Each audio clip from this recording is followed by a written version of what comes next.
Kvadrat tənliyin kökləri x1 və x2 olarsa, bu ifadəni hesablayaq.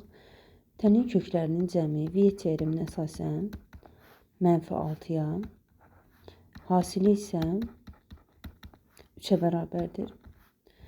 Və bu şərtdən istifadə edib ifadəmizi əvvəlcə sadələşdirək, şərti də tətbiq edək. Deməli, x2 bölünsün x1, üstə gəlilsin x1 bölünsün x2.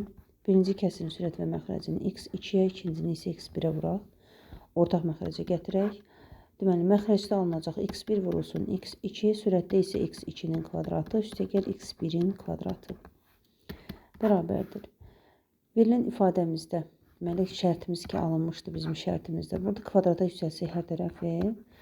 Alarıq x1-in kvadratı, deməli, üstə gəl x2-nin kvadratı, üstə gəl bir də bunların 2 misli, 2 vurulsun x1 vur x2 və bu da bərabər olmalıdır 36-ya. Bu cəmi kvadratlar cəmini tapmaq üçün 36-dan 2 vurulsun x1 ilə x2-nin hasili 3-ə bərabərdir. 2-ni 3-ə vursaq 6 eləyər, 36-dan da 6-ını çıxsaq 30 qalar. Deməli, x1-in kvadratı ilə x2-nin kvadratları cəmi bizə 30 verir. Hasili isə 3-ə bərabər idi. 30 bölünsün 3, cavab da 10 eləyər.